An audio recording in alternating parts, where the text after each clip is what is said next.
அண்ணா வணக்கண்ணா. வணக்கம் பாஸ்கர். ராட்டை கோடை நேயர்கள் மழையெல்லாம் அனைவருக்கும் வணக்கம். வணக்கம். அஹ், சொல்லுங்கண்ணா. கோடை மழை கொஞ்சம் கொஞ்சம் வந்திருக்குது நாட்டுல. இங்கே திருவண்ணாமலை ஒன்றும் பெருசாக இல்லைங்கண்ணா. மற்ற பக்கம் பரவாயில்ல தான் தோணுது. அஹ், இன்னும் சேலம், வெரி குட். கள்ளக்குறிச்சி, திருவண்ணாமலை சைடில் ஒன்றும் பெரிய மழை இல்லை. சும்மா தூறல் இருந்தது ஒரு நாள். மழையாக ஒன்றும் இதுவாக இல்லை. போன வாரத்துக்கு ஒரு 10 நாளுக்கு முன்னாடி ஒரு ஏர்லி மார்னிங்கில் கொஞ்சம் நல்லா மழை இருந்தது. மக்களுக்கு ஒரு ஆறுதல் தான் இந்த தூறல், இந்த இந்த சில்னஸ்ங்கிறது. ஏன்னா இந்த ஹீட் வேவ், அப்புறம் கைட்லைன்லாம் ஒரு இந்த முறை தான் அரசாங்கம் கொடுத்துருக்குறாங்க. திறந்த வெளியில் வேலை செய்யக்கூடிய கட்டிட தொழிலாளருக்கான கைட்லைன் அது இதுன்னு கொடுக்கும்போது மக்களுக்கு அந்த சீரியஸ்னஸ் ஓரளவுக்காவது காதில் விழுது. அவங்க எப்படி உள்வாங்கிக்கிறாங்கன்னு தெரியல. இது எல்லாத்த விட முக்கியமாக அந்த என்ன சொல்கிறது, சூரிய காந்த புல வெடிப்பு அது மாதிரி வர நியூஸுக்கு தான் மக்கள் செவி சாய்க்கிறாங்க. அது எல்லாத்துலேயுமே ஒரு பிரம்மாண்டம் இருக்கணும்னு தோணுது. இப்போ என்ன நடந்துருச்சு, ஒரு 4 டிகிரி கூடி இருக்கு அவ்வளோதானே அப்படிங்கிற அளவுக்கு எடுத்துக்கிறாங்க. அது ரொம்ப இதெல்லாம் நம்ம பார்த்தது தான் அப்படிங்கிற மாதிரி சிலர் பேசவும் செய்கிறாங்க. சரி, ஆனால் இது மாதிரி ஒரு சூரிய புலம் வெடிச்சிருக்கு, ஜூபிட்டர்லேருந்து கல் வந்து விழுது அப்படின்னா அதான் பிரச்சனையாக நமக்கு தெரியுது. அது நம்மளை சுற்றி இருக்கிறதுல கடல் கடல் வந்து குப்பையாக்கிட்டோம், ஆற்றுல தண்ணியவே காணோம், மழையை காணோம் அப்படின்னு சொன்னால் இது பிரச்சனையாக தெரியல. ரெண்டும் பிரச்சனை தானே புரிஞ்சாதான் ஒரு ஒரு எல்லைக்கு போகணும்னு பார்க்குறோம். ரெண்டாவது, மக்களுடைய நேரம் வந்து எப்படி ஸ்பெண்ட் பண்ணணும்னு அவங்களுக்கே அவங்க கையில் இல்லை. எதற்காக ஸ்பெண்ட் பண்ணணும், எதை கற்றுக்கிறதுக்கு ஸ்பெண்ட் பண்ணணும், எதை யோசிக்கிறதுக்கு ஸ்பெண்ட் பண்ணணும்னு அவங்க யோசிக்க முடியல இப்போ. அது பார்க்குறேன் நான் குறிப்பாக இந்த இளைஞர்கள் வட்டத்திலேயாவது. பெரியவர்களோட பழகுறதே ரொம்ப குறைஞ்சி போச்சு.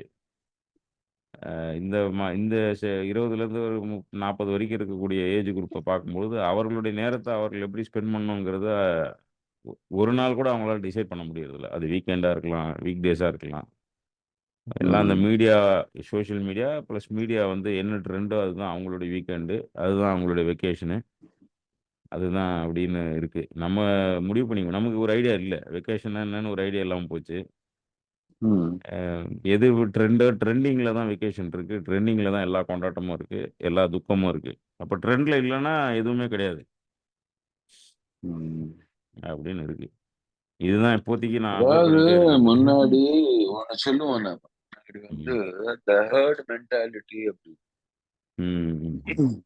ஹேர்டு மென்டாலிட்டின்னா கண்ணை மூடிட்டு எல்லாரும் என்ன செய்யறான்னு அதை நானே செய்யறேன் அப்படின்றது ஹேர்டு மென்டாலிட்டி அப்படின்னு, இல்லையா? அதுதான் இப்ப ட்ரெண்டிங் அப்படின்றோம். ட்ரெண்டிங்னா என்னன்னா எல்லாரும் என்ன செய்யறானோ அதை நானும் அதையே செய்யறேன் அப்படின்றத வந்து இது வந்து புதுசு கிடையாது. வெவ்வேறு காலகட்டங்கள்ல வெவ்வேறு மாதிரி செஞ்சிருக்கிறோம். இப்ப அதை செய்யறோம் திரும்பி. அதேதான் வந்து இப்ப ட்ரெண்டிங்னு புது வார்த்தைகளை சொல்லி இருக்கிறோம், அவ்வளவுதான். அந்த வணிக கும்பல்ல கோயந்தாம்பாங்க ஊர் ஆமா, அந்த சைடுல. கும்பலுக்கு இந்த போது ஆமா, கும்பலோட சேர்ந்து ஏதோ செய்யறது. அந்த கும்பல் எது செய்யுதோ அதையே நானும் செய்யறேன். ஏன்னா நான் கும்பலோட சேர்ந்து இருக்க விருப்பப்படுறேன். ஸோ இது வந்து ஒரு ஓல்டஸ்ட் இதுதான். என்ன ஒண்ணே ஒண்ணு, அப்ப அந்த கும்பலோட செய்யறதுன்றது வந்து கும்பலை பார்த்து நீங்க கத்துக்கிட்டீங்க. இப்ப நீங்க கும்பலை பார்க்காம ஒரு ஸ்கிரீனை பார்த்துட்டு அந்த ஸ்கிரீன் சொல்லுது கும்பல் இதுதான் ஏன் செய்யுது, நீ செய்ய அப்படின்னு. ஆனா என்னன்னா, அந்த ஸ்கிரீன் கும்பலை பார்த்து சொல்லுதா, இல்ல அதுவா கற்பனையில சொல்லுதா, அல்லது அந்த ஸ்கிரீனை வச்சு எல்லாருக்கும் வந்து கும்பல் இதுதான் செய்யுதுன்னு இன்னொருத்தன் வந்து உங்க மொத்த பேரையும் மேனிப்புலேட் பண்றானா அப்படின்றத புரிஞ்சுக்கிற அளவுக்கு பெரும்பாலான மக்களுக்கு தெரியல. சோ எனக்கு வந்து எங்க வந்து அந்த தொடர்பு அத்து போகுதுன்னா, மனுஷங்களுக்கும் இடையில இருக்கிறது. நம்ம நம்ம ஒருத்தரோட ஒருத்தர் இன்டராக்ட் பண்றது ஸ்கிரீன் மூலமாகத்தான் பண்ணணும் அப்படின்ற ஒரு இதுக்கு வந்ததுக்கு அப்புறம், அல்லது நம்ம 2 பேரும் சேர்ந்து பேசணும்னா முதல்ல வந்து இந்த ஸ்கிரீன்ல அதை பதிவு பண்ணிக்கணும். ஸ்கிரீன்ல பதிவு பண்ணாதான் நம்ம 2 பேரும் சந்திச்சதுக்கே அர்த்தம் இருக்குது. அப்படி என்ற அந்த இது ஒரு மக்கள் வந்து மிஷின் லேர்னிங் அது இதுன்னு சொல்லி நீங்க சொன்ன மாரி ஸ்க்ரீன நம்பும்போது, இப்போ ஆர்டிஃபிஷியல் இன்டெலிஜென்ஸ் வந்து பயங்கர ட்ரெண்டு. அந்த ம், கல்வியிலயும் சரி, பயன்பாட்டிலயும் சரி. நான் அத குளோஸாவே வாட்ச் பண்ணிருக்கிறேன். ஏன்னா, மக்கள் வந்து பெருங்கூட்டம் அத நோக்கி வந்து படிப்ப நோக்கி தள்றாங்க. எதிர்காலம் ம், அதுதான் அப்படிங்கிற மாரி. அ அவங்க நம்பிக்கை நம்ம குலைக்கிறதா, என்ன ஏதுன்னு கொஞ்சம் கவனத்தோட வேலை செய்ய வேண்டியிருக்கு. ஏன்னா, ஏற்கனவே படிக்கிற பசங்களும் இருக்காங்க. ரொம்ப குறைவான ம், பசங்க இருந்தாங்க. இப்போ வந்து இந்த வருஷம் அது கிட்டத்தட்ட பிகாமுக்கும் அதுக்கும் இருக்கிற அந்த அதான் மேனேஜ்மென்ட் படிப்புக்காக இருக்கக்கூடிய எல்லாமே ம், பயங்கரமா போது. ம். அப்போ கவனிக்கும்பொழுது நீங்க இந்த கும்பல்னு சொன்னீங்க இல்லையா? அது உண்மதானான்னே தெரியல. டீப் ஃபேக்குன்னு சொல்றோம்ல. இந்த டீப் ஃபேக் வந்து ம், முன்னாடி ஃபோட்டோஸ்ல, வீடியோஸ்ல தான் எதிர்பார்ப்போம். ஆனா, ம், இப்போ வந்து மனிதனுடைய மொழியை டீப் ஃபேக் பண்ணுது. அதுக்கு ஒரு டெக்னாலஜியே வந்துருச்சு புதுசா. NLPன்னு. ம், நேச்சுரல் லாங்குவேஜ் ப்ராசஸிங்ன்னு. அப்போ ம், நீங்க எழுதக்கூடிய எல்லாத்தையுமே அது வந்து மாத்துது. ம், இப்போ உங்களுக்கு இப்போ நீங்க அதுக்கு ஒரு சிம்பிள் உதாரணம் பார்த்தீங்கன்னா, 15 நாள் ஆச்சு Facebookல வந்து கமெண்ட் செக்ஷன்ல ஏஐ இணைச்சு. ம், அந்த ஏஐ இணைச்சதுக்கு பிறகு என்ன சொல்லுதுன்னா, இப்ப நான் ஒரு போஸ்ட் போடுறேன். நீங்க அத படிக்கிறீங்க. உங்களுக்கு புரியலன்னா, கீழ ஒரு 4 பட்டன்ஸ் இருக்கு. அந்த ம், போஸ்ட்டோடைய முக்கியமான வார்த்தைகள் எடுத்து, அந்த வார்த்தை என்ன சொல்ல வருது? இப்போ நான் உதாரணத்துக்கு இன்னைக்கு நம்ம வந்து சைக்காலஜியோ, இல்ல சோசியல் ஆங்சைட்டின்ற வார்த்தைலாம் யோசிச்சு வச்சிருக்கிற மாரி ஏதாவது ஒரு வார்த்தைய வச்சு நான் போஸ்ட் போடுறேன்னு வைங்க. இப்போ இல்லன்னா NLPன்னே போடுறேன்னு வைங்க. கீழ வந்து ஒரு ம். 5 ஆப்ஷன் குடுக்குது. நீங்க குடுத்தீங்கன்னா, என் போஸ்ட்ட ரீரைட் பண்ணி உங்களுக்கு காட்டும். ஓ!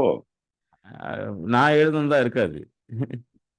அப்போ ரீரைட் பண்ணி உங்களுக்கு புரிய வைக்கும். அதாவது நீங்க என்ன லாங்குவேஜ பயன்படுத்துறீங்களோ, யூசுவலா நீங்க உங்களுடைய Facebook போஸ்ட்ல என்ன லாங்குவேஜ் பயன்படுத்துறீங்களோ, அந்த கன்வர்ஷன என் போஸ்ட்ட கன்வெர்ட் பண்ணி உங்களுக்கு காட்டும்.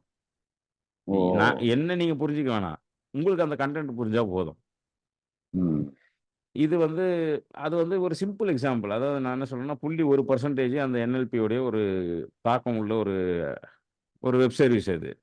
ஆனா, அது ம், எல்லாத்தையும் பண்ணுது. நீங்க எழுதுற டாக்குமெண்ட்ல இருந்து, நீங்க உங்களோட சேட்ட வந்து கம்ப்ளீட்லி ரீட் பண்ணி, அது வச்சிருக்கு. நீங்க எனேபிள் பண்ணா அது அத மாத்தி உங்களுக்கு காட்டும். நான் ஓ! உதாரணத்துக்கு நான் வந்து என் லவ்வரோட மெசேஜ் அனுப்புறேன். முன்னாடிலாம் புரியலன்னு ம், சண்டை வரும்ல. நீ என்ன பேசுறன்னு. இப்ப அதெல்லாம் கிடையாது. இப்ப அது என்ன சொல்லணும்னா, அது லைவா ஏஐ இப்ப என்ன பண்ணுதுன்னா, அந்த NLP மூலமா இவரு இத தான் சொல்ல வர்றாருன்னு அவங்களுக்கு புரிய வச்சுரும். ஏன்னா, ம். அவங்களுக்கு என்ன லாங்குவேஜ் தெரியுன்றது மெஷின் லேர்னிங்க்கு அந்த NLPக்கு தெரியுது. எனக்கு தெரியாது. ஓஹோஹோ! அ அது ஒரு புதுசா இருக்கு. அது அது பார்க்கும்பொழுது, ஏதோ ஒரு வகையில இந்த டெக்னாலஜியோட நம்ம கட்டி நழுவுறதுனால இது இது புரியுது. ஆனா எதிர்காலத்தில மனிதர்கள் வந்து நம்ம இப்போ தலைமுறைகளை தாண்டிங்கிறதுனால இதையும் பேசணுங்கிறதுக்காக தான் இன்னைக்கு எடுத்தோம். ஏன்னா லைவ்லிஹுட், லைஃப் ஸ்டைல்லாம் தொடர்ச்சியா நம்ம பேசுற விஷயம். அத விட போறதில்ல. ஆனா ம், அதுவும் இந்த கல்வி, இந்த கல்லூரி தேர்வு எல்லாம் இந்த இது இருக்கிறதுனால, இத கொஞ்சம் மையமா வச்சு பேசலாம்னு தோணுது. மனிதர்கள் வந்து இனிமே உங்கள நான் புரிஞ்சுக்கணுன்றது, நான் புரிஞ்சுக்க வேண்டிய அவசியம் இல்லாத இடத்துக்கு போயிருவேன்.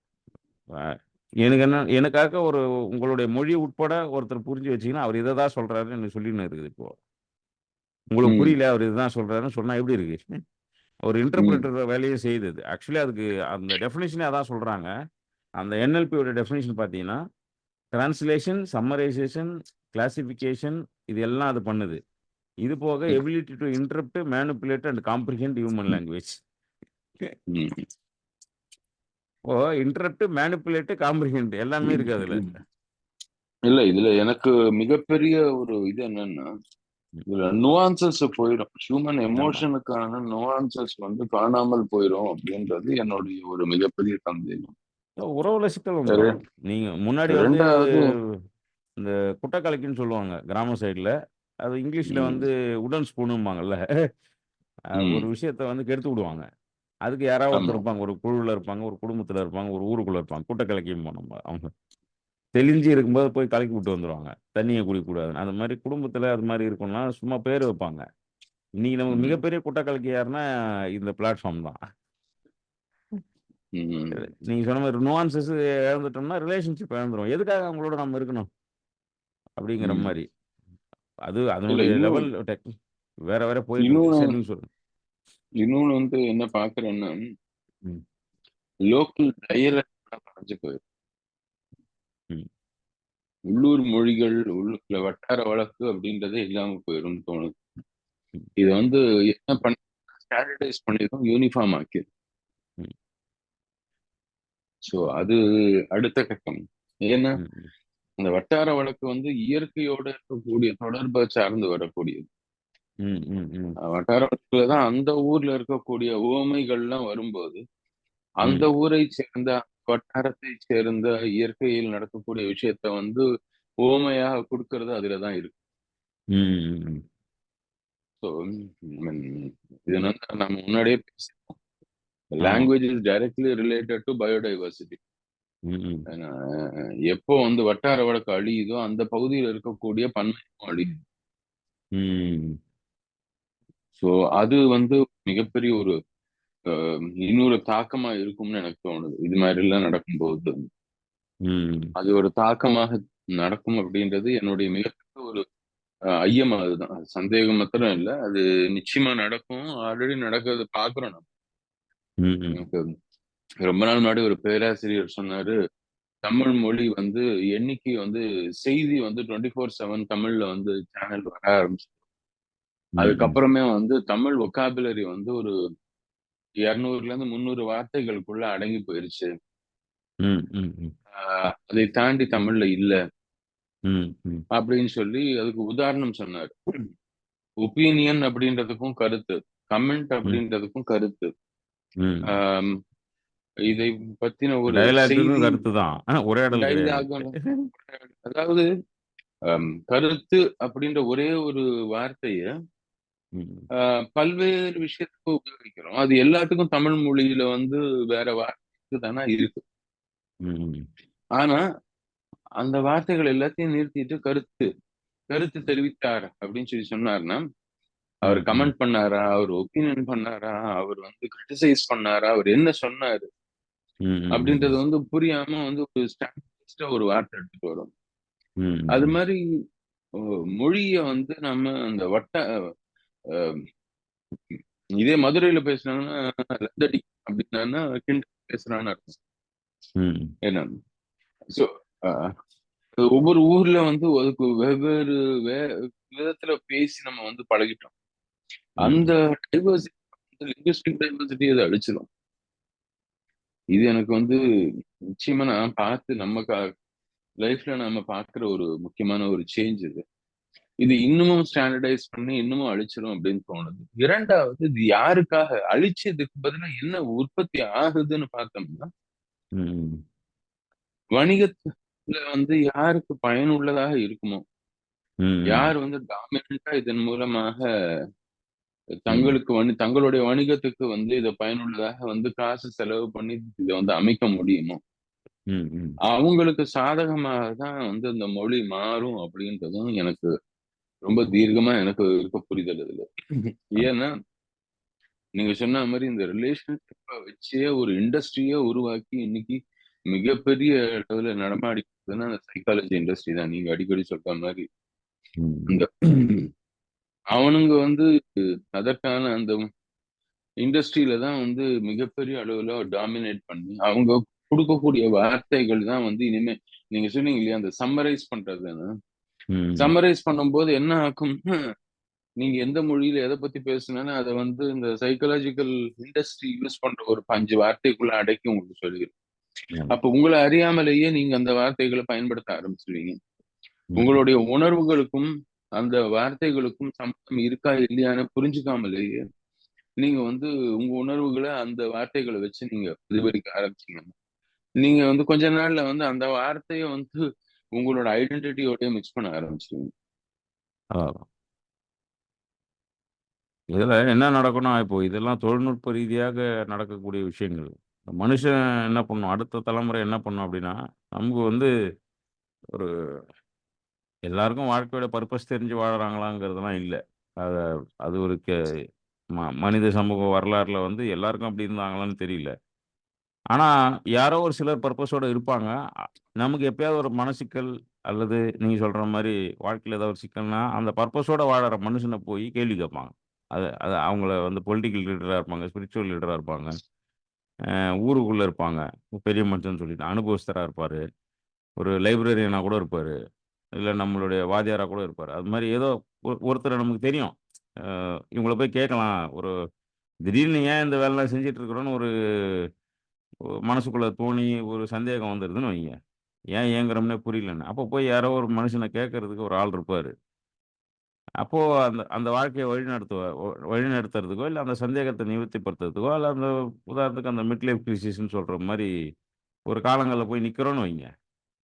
இன்னைக்கு வந்து அ சைக்காட்ரிஸ்ட்டுங்கன்றது ஒரு பக்கம் இருந்தா கூட, நாம எல்லா சொல்யூஷனுமே தட்டி எடுத்துற முடியுது. முன்னாடியாவது ஒரு கன்ஃப்யூஷன் நாம எடுக்கிற முடிவு சரியா, தப்பான்னு இப்ப Googleல ஒரு 4 இது காட்டும். அப்போ அந்த 4 இதுல இருந்து எத தேர்வு பண்ணலான்ற இடத்துலயாவது ஒரு மனுஷன்கிட்ட உரையாடுவோம். இப்ப நான் உங்ககிட்ட ஒரு சந்தேகம் பேசப் போறேன். அப்படின்னா, நம்ம எத தொடர்ச்சியா பேசுறோமோ, அத தேடுவேன். ஒரு 4 டாக்குமெண்ட் கிடைக்கும். நான் இது 4 வருது. இதுல எது நான் சரியா இருக்கும்னு உங்கள கேட்டா, நீங்க ஒரு அட்லீஸ்ட் குறைஞ்சபட்ச ஒரு ரிலேஷன்ஷிப் மனுஷனுக்குள்ள இருந்தது. ஆனா, இன்னைக்கு வந்து அந்த மாதிரி ரிசல்ட்டுமே குடுக்காது இனிமே சர்ச் இன்ஜின். உங்களுக்கு என்ன தேவையோ எக்ஸாக்ட்டா குடுக்குறேன்னு சொல்லும். அப்போ உங்களுடைய வாழக்கூடிய பாதை வந்து என்ன ஆகும்னாக்கா, அது அது வந்து ஒரு அதுதான் டிசைன் பண்ணுது. உங்களுக்கு ஆப்ஷனே கிடையாது. சர்ச் பண்ணா கூட இதான் பெஸ்ட் ரிசல்ட்.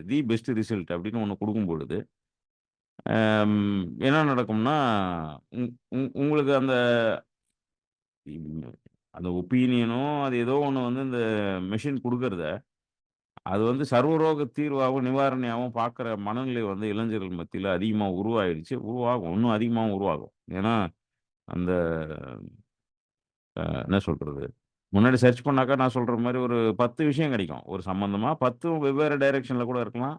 சிலது சிமிலரா இருக்கலாம். அப்போ நம்ம முடிவு எடுக்கிறதுக்கு கொஞ்சமாவது யோசிப்போம். அல்லது கொஞ்சமாவது டிஸ்கஷன் நடக்கும். யாரோ ஒருத்தர் கூட போயிட்டு, இப்படி ஒரு விஷயம் வருது. இப்படி ஒரு பிரச்சனை இருக்குன்னு. ஆனா இன்னைக்கு நீங்க போட்டீங்கன்னா, உண்மை பொய் எதுன்னு நீங்க டிஸ்கஸ் பண்றதுக்கும் யாரும் இல்ல. ஒரு 4 பேர் எழுதின கட்டுரைய கொண்டு வந்து அது குடுக்குறதில்ல. இப்போ ஃபார் எக்ஸாம்பிள் வந்து ஏதோ ஒரு பொலிட்டிக்கல் பிரச்சனைய பத்தி நம்ம தேடுறோம். புரிஞ்சுக்கிறதுக்காக தேடுறோம்னு வைப்போம். ஆ தேடும் பொழுது முன்னாடி வந்து வெவ்வேறு ஆட்கள் எழுதின கட்டுரைகள் வரும். இன்னைக்கு வந்து அப்படிலாம் வர்றதில்ல. அந்த வெவ்வேறு ஆட்கள் எழுதின கட்டுரையோட சம்மரைஸ் பண்ணி எந்த பேரும் இல்லாம ஆக்சுவலி இது வந்து சட்ட ரீதியாவும் அணுக முடியாத ஒரு பிரச்சனை. முன்னாடி ஒரு கட்டுரை எடுத்தோம்னா அவங்கள கோட் பண்ணணும்னு வைங்க. நீங்க இவங்க தான்னு கோட் பண்ணலாம். அந்த ஸ்டேட்மெண்ட் அவங்க சொன்னதுனால, அவங்க அதுக்கு பொறுப்புள்ளவங்களா இருப்பாங்க. இன்னைக்கு யார் என்ன ஸ்டேட்மெண்ட் சொல்றாங்க, யார் என்ன ஒப்பீனியன் சொல்றாங்கன்னு தெரியாத மாதிரி தான் ஜெனரேட் ஆகுது அதுல. அப்படி ஆகும்போது பெரிய சிக்கல் இருக்கு. வெறும் ஏஐ பத்தி மட்டும் பேசல. இதனால நடக்கக்கூடிய ரிலேஷன்ஷிப் லாஸ். மனிதர்களோட மனிதர்கள் நம்மளோட இருக்க வேண்டிய அவசியம் இருக்கா? இல்லையான்ற இடத்துக்கு போயிருவோம். ஒரே ஒரு விஷயத்துக்கு தான் மனுஷன் தேவைப்படுவான். ஆ ரீ ரீபுரொடக்ஷனுக்கும், சோறாக்கி போடுறதுக்கும். அதான் மறுபடியும் அதே எனக்கு என்னமோ பழைய காலத்துக்கு நாம நகர்றோமோன்னு தோணுது. எல்லாம் என்ன சொல்றாங்கன்னா, இது ரொம்ப மாடர்னிட்டிய நோக்கி நகரும்ன்னு சொல்றாங்க. ஏஐ.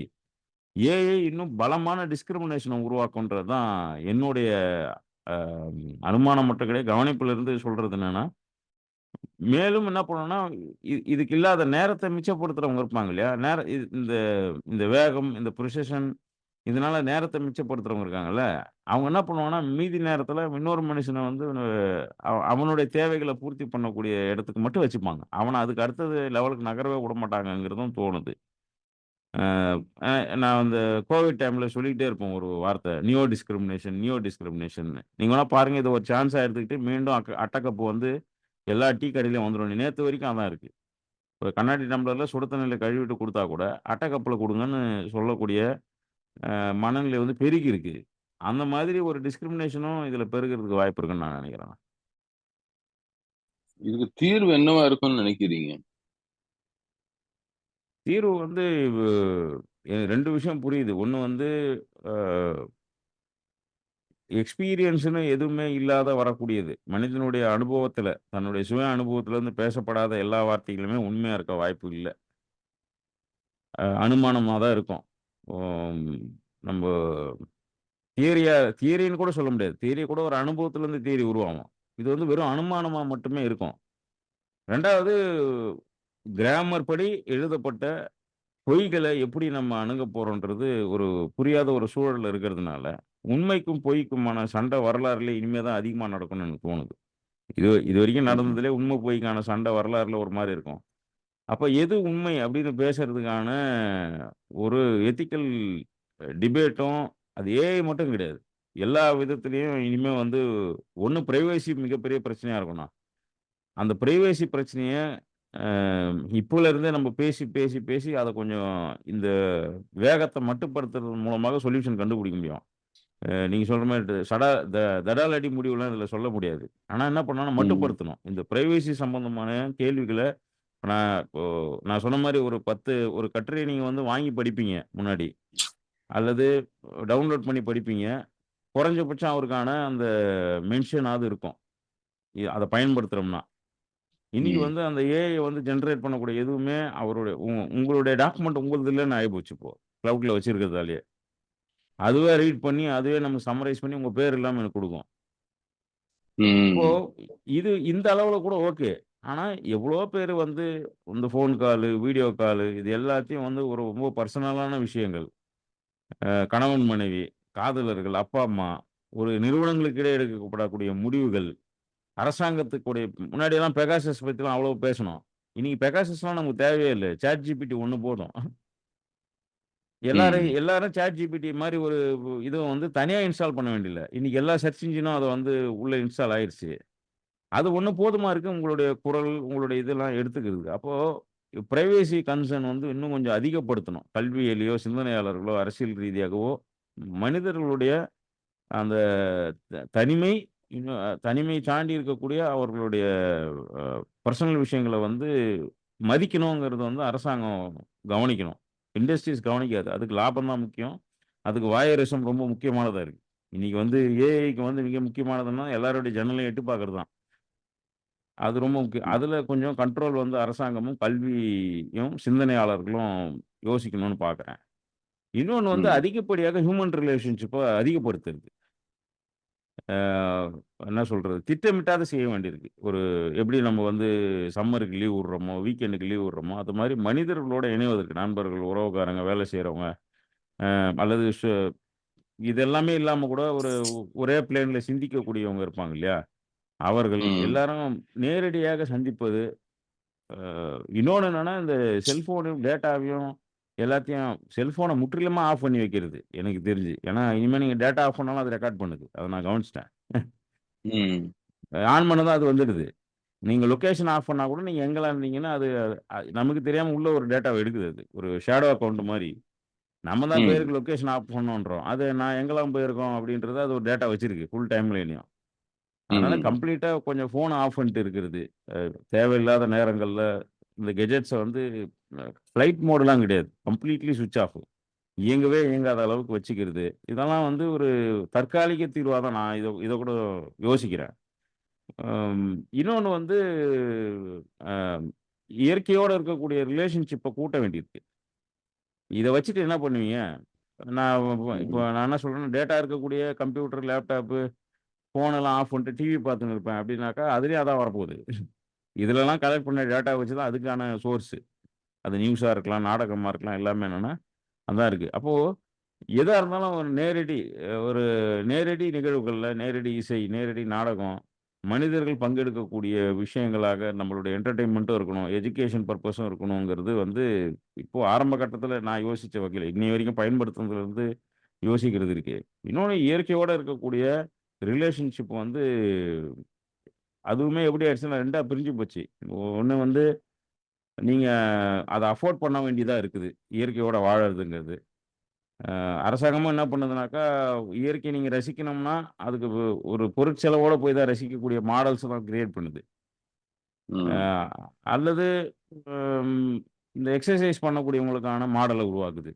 இது 2ம் இல்லாத மனிதன் வந்து சந்தோஷமா இருக்கக்கூடிய இத வந்து ஒண்ணு அரசாங்கம் உருவாக்குதோ இல்லையோ, நாமளே கம்யூனா உருவாக்க வேண்டியது. 5 பேரோ, 10 பேரோ, 2 பேரோ இன்னைக்கு 2 பேர் சேர்றதே என்ன கேட்டா கம்யூன் தான் நான் சொல்லுவேன். அ அதுவே ம். குறைஞ்சுன்னே வருது. 2 பேர் வந்து ஓரளவுக்கு ரெகுலரா பார்த்துட்டு, அதாவது இந்த சும்மா அப்படின்றது வந்து கொஞ்சம் அதிகரிச்சா தான் இதனுடைய வேகம் குறையணும். சும்மா சந்திச்சோம் அப்படின்னு. ஓ அப்போ இல்லன்னா நம்ம என்ன பண்றோம்னா, எல்லாத்தையும் பர்ப்பஸ்ஃபுல்லா மாத்தணும்னு நெனைக்கிறோம்.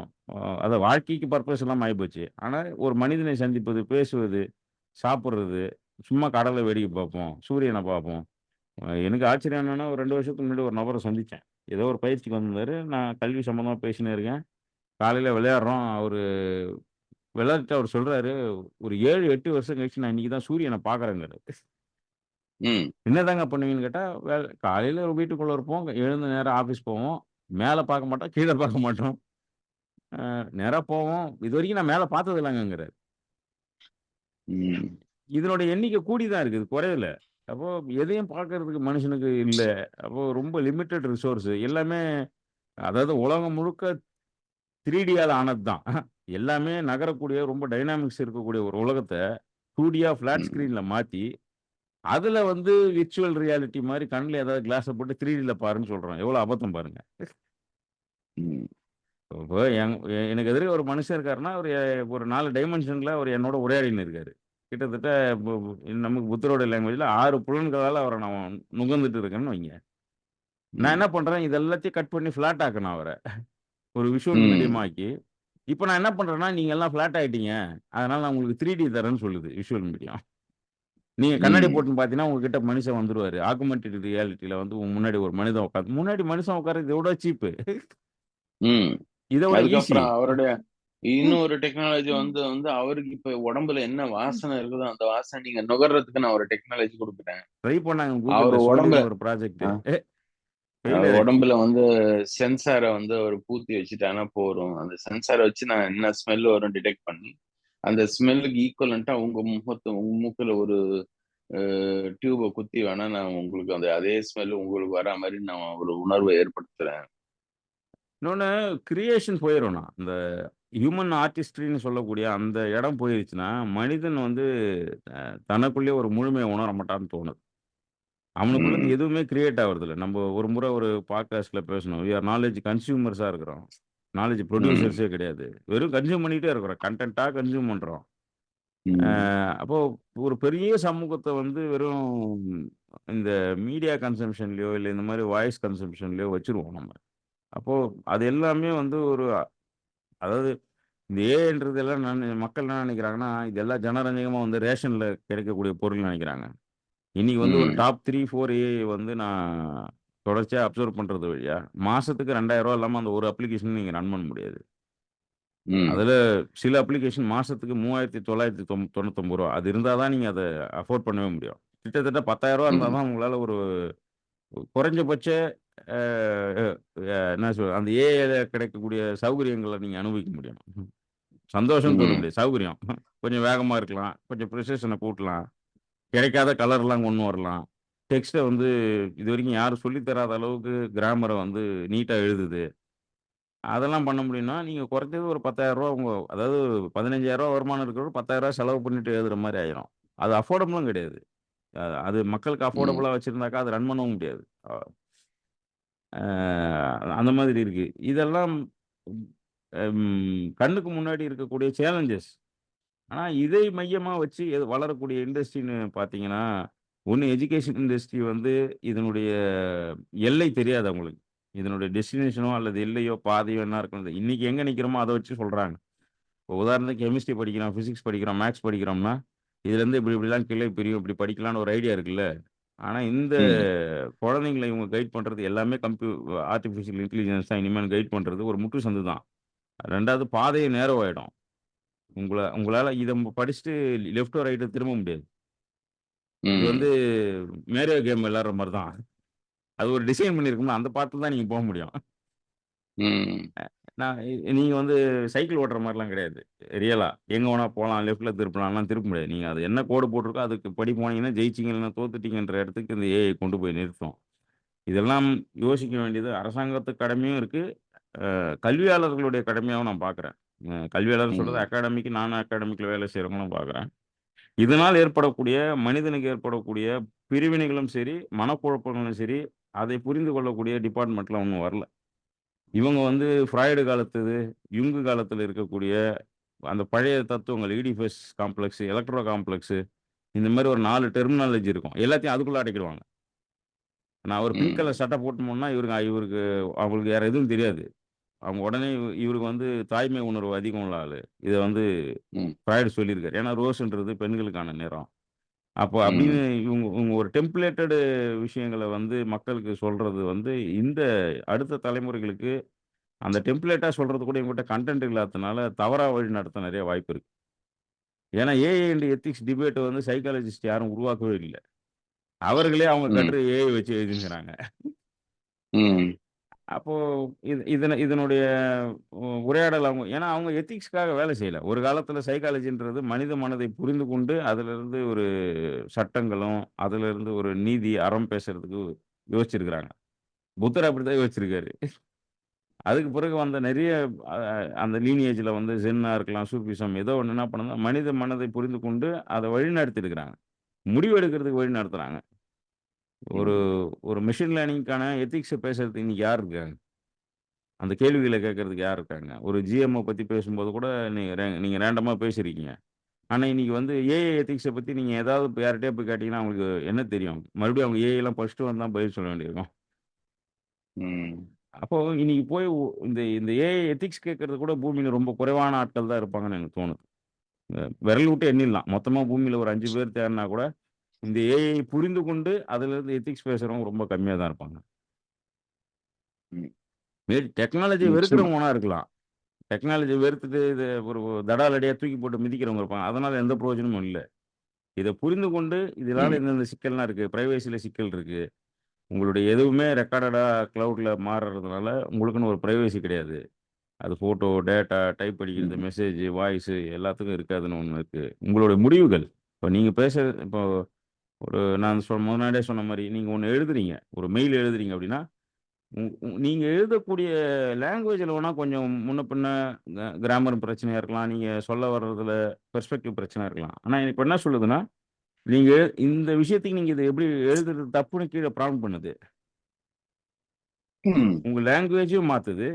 உங்களுடைய கன்டென்ட்டே மாத்திரும். ம். நாளைக்கு ஒரு அரசாங்க அதிகாரி வந்து இது சௌகரியமா இருக்கு. நல்ல லாங்குவேஜ்ல நம்ம சீனியர் ஆஃபீசர வந்து குஜால் படுத்திருவோம் அப்படின்ட்டு ஏஐ பயன்படுத்தி ஒரு டாக்குமெண்ட் எழுதுறாருன்னு வைங்க.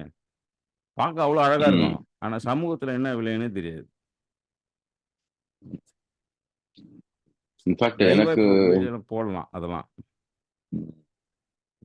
Facebookல ஒர்க் பண்ற என்னுடைய கசின் ஒரு பேசிட்டு இருந்தேன்.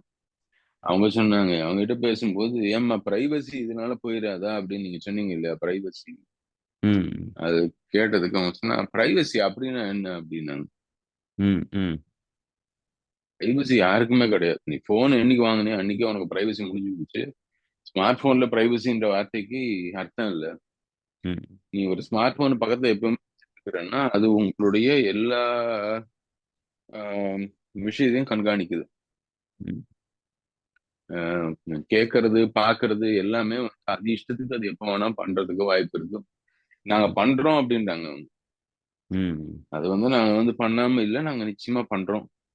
நீங்க ம். ஒரு மெசேஜ டைப் பண்ணிட்டு அத நீங்க போஸ்ட் பண்ணாம நீங்க டெலீட் பண்ணாலும் அத நாங்க நெனவு வச்சுக்கிறோம். ம். ம். ஸோ நீங்க அ எதையுமே நாங்க மறக்கறதில்ல. எதையுமே நாங்க தூர போடுறதில்ல. 2வது இந்த ஏஐ எத்திக்ஸ் பத்தி பேசுனதுனால வரக்கூடிய இன்னொரு ப்ரோகிராம் பத்தி அனௌன்ஸ் பண்ணணும்னு நெனைக்கிறேன். ம். ஏஐ ம். அண்ட் எத்திக்ஸ் பத்தி நம்ம ஒரு 8 பார்ட் டிஸ்கஷன் ஒரு ஸ்ட்ரக்சர்டா ம். இந்தியாவுல எனக்கு தெரிஞ்சு ஸ்ட்ரக்சர்டா இத பத்தி யாரும் ஒரு கோர்ஸ் மாரி ரன் பண்ணல. ம். அது ஒரு கோர்ஸ் மாரி ரன் பண்ணலாம் அப்படின்னு. அதையே ஒரு டயலாக் ப்ராசஸா நடத்தலாம் அப்படின்னு அடுத்த மாசம் ஜூன் மாசம் ஒரு மொத்தம் 6, 8 செஷன் நம்ம இவரு கிரே காக்ஸ்ன்னு பிலாசபர் நண்பர் ம். அங்க பேராசிரியரா இருக்காரு அமெரிக்கால. ம். அவரு தொடர்ந்து இத பத்தி நெறைய கேள்விகள் எழுப்பிட்டு இருக்காரு. ஏஐ செய்றவங்களோட போய் சேர்ந்து வேலை செய்றாரு. ம். அதனால அவரோட சேர்ந்து ஒரு உரையாடல் மாதிரி வச்சிருக்கேன்.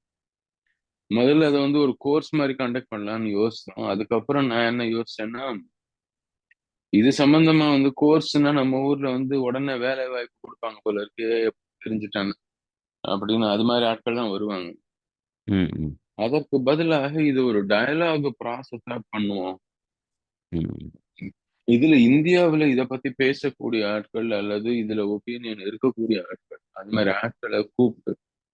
அவங்களுக்கு நேரம் ஒதுக்கி கொஞ்சம் அவங்க இதுல பார்ட்டிசிபேட் பண்ண முடியுமா? அப்படின்னு ஒவ்வொரு செஷனுக்கும் அட்லீஸ்ட் ஒவ்வொருத்தரும் வந்து கூப்பிட்டு கொஞ்சம் பண்ணி ஒரு ரெக்கார்ட் பண்ணி போட்டோம்னா ம், ம், இதுவே ஒரு முக்கியமான ஒரு ஆஹ், நிகழ்வா இருக்கும்னு எனக்கு தோணுச்சு. ஒரு 8 செஷன்ஸ், 8 டயலாக்ஸ் ஆன் ஏஐ ம், அண்ட் எத்திக்ஸ் அப்படின்னு ம், செய்யலாம் அப்படின்னு ஒரு முயற்சி ஆரம்பிச்சிருக்கோம் பார்க்க. பட் நீங்க சொல்ற இந்த விஷயம் சைக்காலஜி பத்தி நீங்க சொன்னதும் எனக்கு ஒரு ஆச்சரியமான. நான் ரொம்ப நாள் முன்னாடி சைக்காலஜின்ற ஒரு துறை வந்து எப்படி வளர்ந்ததுன்னு பாத்தீங்கன்னா, ஏன்னா ஃப்ராய்டு வந்து அவருடைய மேஜர் ஒர்க் பப்ளிஷ் பண்ணது 1900ல பப்ளிஷ் பண்றாரு. ஸோ ஒரு 120 வருஷம் தான் அந்த சைக்காலஜின்னு சயின்ஸ் எவால்வ் ஆனதே ஒரு 120 130 வருஷங்கள்ல தான். அதாவது மேற்கத்திய சைக்காலஜின்னு சொல்றேன். நாம இன்னைக்கு சைக்காலஜி சொல்லக்கூடியது பெரும்பாலும் மேற்கத்திய. நீங்க புத்தரை பத்தி சொன்னீங்க முந்தாரி. புத்தரோ அல்லது இந்திய அல்லது சைனீஸ் மரபுல வரக்கூடிய சைக்காலஜியை பத்தி எழுத்துக்களோ வந்து மிகவும் புராதனமானது. ஆனா அதை வந்து சைக்காலஜிஸ்ட் வந்து சைக்காலஜின்னு ஒத்துக்கிறது கிடையாது. அது புத்திஸ்ட் சைக்காலஜி அது இதுன்னு எதனா டேர்ம் சொன்னா கூட இன்னைக்கு நம்ம பார்க்கக்கூடிய கிளினிக்கல் சைக்காலஜியோ அல்லது சைக்கியாட்ரியோ வந்து இந்திய மரபுகளோ புத்திஸ்ட் ஆகட்டும், இந்து மரபுகள் ஆகட்டும், அல்லது சைனீஸோடைய தாவோயிசம் ஆகட்டும், இதுல இருந்து வரக்கூடிய அறிவை வந்து அவங்க புறக்கணிக்கிறாங்க. ஆனா அந்த சைக்காலஜி வந்து எப்போ வளர்ச்சி அதிகமாச்சு அப்படின்னு பார்த்தாங்க, இந்த 2வது உலகப் போரை ஒட்டி மக்களுடைய கன்சம்ஷனை மாத்தணும். அதற்கு அவங்களுடைய பிஹேவியரை எப்படி நாம இன்ஃப்ளூயன்ஸ் பண்ண முடியும் அப்படின்னு மார்க்கெட் சந்தை பொருளாதாரத்தை ஒட்டி தான் சைக்காலஜி வளருது. சைக்காலஜி as a சயின்ஸ் வந்து அதனுடைய வளர்ச்சி வந்து சந்தை பொருளாதாரம் எப்ப எல்லாம் வந்து மக்களுடைய மேனிப்புலேட் பண்றதுக்கு என்னென்ன யுக்திகள் நமக்கு தேவைன்னு பார்க்கறாங்களோ அப்பதான் சைக்காலஜி வளருது.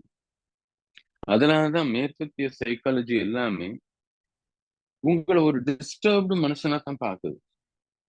நீங்க ஒரு முழுமையான மனிதனாக பார்க்கக்கூடிய அந்த ஒரு யுக்திகளோ அல்லது அதை சார்ந்த ஒரு முழுமையாக நீங்க வந்து உங்களை நீங்களே வந்து திருப்தி அடையக்கூடிய யுக்திகளோ அல்ல அதற்கான ஒரு தீர்வோ வந்து அதுல பெரும்பாலும் இருக்காது.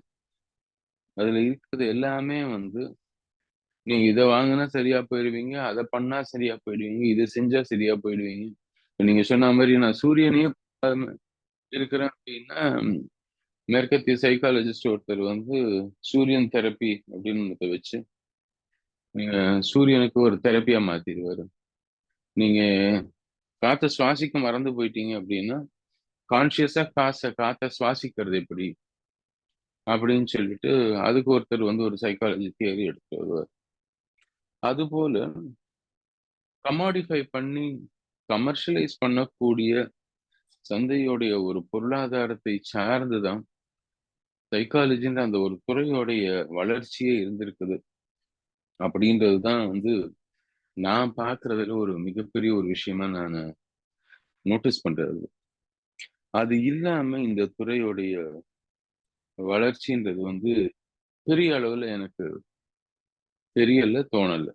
ஸோ அதை சார்ந்துதான் வந்து இந்த துறை இருந்திருக்குன்றதுனால அது வந்து ஒரு எக்ஸ்பிளாய்டேட்டிவா தான் அமையும். அந்த ஒரு வார்த்தைகளும் அவர்கள் சொல்லக்கூடிய கான்செப்டும் வந்து அஹ், இதுல இருந்து மக்கள் கிட்ட இருந்து காசு எப்படி பறிக்கலாம் அப்படின்றது. முன்னாடி இதற்கு வந்து வெளியில ஒரு கான்சிலர் கிட்டயோ ஒரு இவர்கிட்டயோ போய் நீங்க பண்ணிட்டு இருந்தீங்க. இன்னைக்கு அவங்க வந்து உங்களை சார்ந்த உங்க வீட்லயே வந்து உட்காந்து உங்ககிட்டயே வந்து காசு வாங்கிட்டு பண்றக்கூடிய வாய்ப்பும் அதிகமா இருக்கு. இதுதான் நான் இறுதியா சொல்ல விரும்புறேன். அதை நம்ம இன்னும் ஜாக்கிரதையா இருக்கணும். ஏன்னா முன்னாடி மனிதனுடைய மனது ஆக்கிரமிச்சிருந்த சில உணர்வுகள், அது நல்லது கெட்டதுன்னு பிரிக்காம இருந்தா கூட மனிதனுடைய உணர்வுகள் வந்து இன்னொரு மனிதனால ஏற்படுத்தப்பட்டதா இருந்தது. அப்ப இன்னொரு மனிதனால அதை புரிஞ்சுக்க முடியும். இப்போ இப்போ என்னால உங்களுக்கு ஒரு மன உளைச்சலை ஏற்படுத்திட்டோம்னா, அந்த மன உளைச்சல் உங்களுக்கு புரியலனா கூட இன்னொரு மனுஷனால அதை புரிய வச்சிட முடியும். ஏன்னா 3 பேருக்குள்ள இயங்குற ஒரு மெக்கானிசம் வந்து ஒரே மாதிரி இருக்கு பயாலஜி. அதாவது ம், சிந்தனைங்கிறது ஏதோ ஒரு இடத்துல நமக்கு புரியும். இன்னைக்கு நமக்கு ஏற்படுத்தக்கூடிய மன உளைச்சல் மனிதனால இல்ல. இந்த ம், தொழில்நுட்பம் ஏற்படுத்தியிருக்கக்கூடிய பெர்ஃபெக்ஷன், ப்ரிசிஷன்லாம் வந்து ஒரு பக்கம் ஒரு மன உளைச்சல் இத புரிஞ்சுக்கிறதுக்கு இன்னொரு மனுஷன் கிடையாது. நாளைக்கு ம். சைக்காட்ரிஸ்ட்ன்றது கூட சைக்காட்ரியா இருக்குமான்னு எனக்கு தெரியல. இது இது என்னுடைய கற்பனைன்னு கூட நினைச்சுக்கலாம். ஆனா நடக்க வாய்ப்பு இருக்கு. நாளைக்கு வந்து ஒரு உங்கள எஸ்ஆர்னோ கேள்வி ஒரு 25 கேள்வி வந்து ஒரு ஆப்ல நீங்க போட்டீங்கன்னா, ஒரு மார்க் வரும். இப்பலாம் ஐக்யூ டெஸ்ட்லாம் பண்றாங்கல்ல ஆப்ல அது மாரி. அப்ப எஸ்ஆர்னோன்னு நீங்க இதுக்கு எஸ், இதுக்கு நோன்னு நீங்க ஏதாவது மேனிபுலேட்டிவா இருந்துச்சுன்னு வைங்க அந்த கேள்விய. உங்களுக்கு எதுக்கு பதில் சொல்ல தெரியாதுன்னு வந்துட்டோம்னா, கடைசில வரும்போது உங்களுக்கு சோசியல் ஆங்சைட்டி இருக்கு. நீங்க வந்து ம். ஹைப்பர் ஆக்டிவ்ன்னு ஏதாவது ஒரு வார்த்தைய போட்டுவிட்டா, வாழ்க்கை முழுக்க நீங்க அதான் அவ்வளோதான். அதுக்கு பிறகு ம். பேர்லாம் கிடையாது. பாஸ்கர்ன்னு பேர் இருக்காது.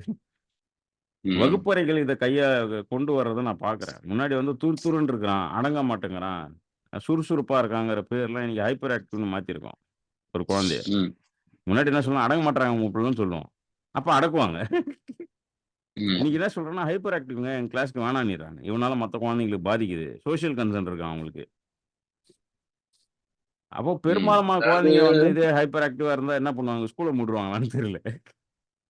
அதாவது ஒட்டுமொத்தமாக நிலம் சார்ந்த மக்கள் இருந்தபோது, தங்களை தாங்களே வந்து வர்ணிக்கும்போது, நிலம் சார்ந்த ஐடென்டிட்டி வச்சு வர்ணிச்சாங்க. அதான். நீங்க யாரு அப்டின்னா, நான் இந்த ஊர்ல இருந்து வரேன்னு சொல்லுவாங்க. ம். அல்லது இந்த ஜாதியில இருந்து வரேன்னு சொல்லுவாங்க. இந்த ஜாதின்னா ஒரு ஜாதியும் ஏதோ ஒரு வட்டாரத்துக்குள்ள இருக்குது அப்டின்ட்டு. அல்லது இந்த மொழி பேசக்கூடிய ஆளு அப்டின்னா, அது ஒரு வட்டாரத்தை சார்ந்த ஒரு ஐடென்டிட்டி. அல்லது இந்த தொழிலை செய்யக்கூடிய ஆளு அப்படின்னும் போதும், அதுவும் வந்து நிலம் சார்ந்த ஒரு தொழிலாக இருந்துச்சுன்னா, அந்த ஒரு வட்டாரத்தை குறிக்கும். ஸோ, நிலம், இயற்கை சார்ந்த ஐடென்டிட்டி தான் நம்மளுடைய ஐடென்டிட்டியாக ஒரு காலத்துல இருந்துச்சு. இன்றைக்கு அதை தாண்டி ஒரு சந்தை பொருளாதாரம் கொடுக்கக்கூடிய, அதனால வளர்க்கப்பட்ட ஒரு அறிவு என்ன சொல்றது? ஒரு நாலேட்ஜ் ட்ரெடிஷன். அதுதான் சைக்காலஜி. அது வந்து நமக்கு சப்ளை பண்ணுது. என்ன சொல்லுது? நீங்க இந்த விதத்துல டிஸ்டர்ப் ஆனவரு. நீங்க இந்த சிண்ட்ரோம் இருக்கிறவரு, நீங்க இந்த ஹைப்பர் ஆக்ஷன் இருக்கிறவரு அப்படின்னு சொல்லி, அது உங்களுக்கு உங்களை சார்ந்த ஒரு கேட்டகரியில உங்கள அடக்குது. இப்போ வருங்காலத்துல நீங்க யாருங்கன்னு உங்கள யாரானா கேட்டாங்கன்னா, உங்கள அறிமுகப்படுத்துறதே வந்து நீங்க இப்ப சொல்ற மாரி இந்த கேட்டகரிஸ் வச்சு நான் என்ன அறிமுகப்படுத்த ஆரம்பிச்சுட்டேன்னு வச்சுக்கங்களேன். அப்போ இயற்கை, நிலம், அதனுடைய ரிலேஷன்ஷிப் சார்ந்து வந்த ஒரு ஐடென்டிட்டிய லூஸ் பண்ணி, மனித இனம் முழுக்க தங்களை ஒரு புதுமையான ஒரு ஐடென்டிட்டில எடுத்துட்டு போய் அடக்கிக்க போறாங்க. அந்த ஐடென்டிட்டி சப்ளை பண்றவங்க யாருன்னா, சந்தை பொருளாதாரம். ஆமா. அங்க இன்னும் தான் நெறைய வந்து பேச அது வேண்டியிருக்கு. வந்து சந்தை பொருளாதாரத்துல வந்து அ வெறும் கன்சம்ப்ஷனை சார்ந்த மாத்திரம் அல்ல. நம்மளுடைய அடையாளத்தையே வந்து அது நிர்ணயிக்க ஆரம்பிச்சிரும். அப்படின்றது தான் வந்து நாம புரிஞ்சுக்க வேண்டியதுன்னு எனக்கு தோணுது. நெறைய உரையாட வேண்டியிருக்கு. ஏன்னா, அ நான் குழந்தையா இருந்தப்போ எங்க அப்பா, அம்மாவுக்கு இருந்த கன்சர்ன் வந்து வேறையா இருந்தது. படிச்சா போதும், சோறு கிடைச்சா போதும், வீடு கட்டினா போதுன்ற அளவுல இருந்தது. ம். இன்னைக்கு நான் தினசரி என் குழந்தைய பத்தி கன்சர்ன் பண்ண வேண்டியிருக்கு. இவ்வளோ பேச்சுக்கு இடையில அ சமூக அக்கறை ஒரு பக்கம் இருந்தாலும், சுயநலமும் சேர்ந்து தான் இருக்கு. என்னை சுத்தி இருக்கக்கூடிய ம். குழந்தைகள் எல்லாம் பார்க்கும்பொழுது, நம்மளுடைய கன்சர்ன் எத குடுக்கணும், எத குடுக்கக்கூடாதுன்ற ஒரு அச்சம் வந்து எல்லா குழந்தைங்க எல்லா இதுலயும் பார்க்க முடியுது. ஒரு ஃபோன எடுத்து சும்மா ம். திருப்பும்போது அதில எல்லாமே வருது. அந்த குழந்தைய வந்து உண்மையிலேயே அது அது வயசுக்கு தகுந்த மாதிரி தான் உடம்பும், மனசும் சேர்ந்து வளருதான்னு தெரியல. என்னோட மிகப்பெரிய அ இந்த கடைசி என்னுடைய கருத்தாவும் சரி, என்னுடைய கேள்வியாவும் தான் இருக்கு. ஏன்னா, அந்த வயதுக்கு தக்க உடம்பும், மனசும் இப்போ குழந்தைங்க கிட்ட இல்ல. அது வந்து அவங்க பிரச்சனை கிடையாது. இது சமூக பிரச்சனை. சமூகம் குடுத்தது தான் அது. அத கல்வியும், அரசாங்கமும் கொஞ்சம் கேள்வி எழுப்பணும். அத வந்து கொஞ்சம் வடிவமைக்கணும். மட்டுப்படுத்தணுன்றது தான் இதுக்கு தீர்வாவும் அமையும். ராட்டை நேயர்கள் அனைவருக்கும் நன்றி. இன்னொரு எபிசோட்ல சந்திப்போம். நன்றி, வணக்கம்.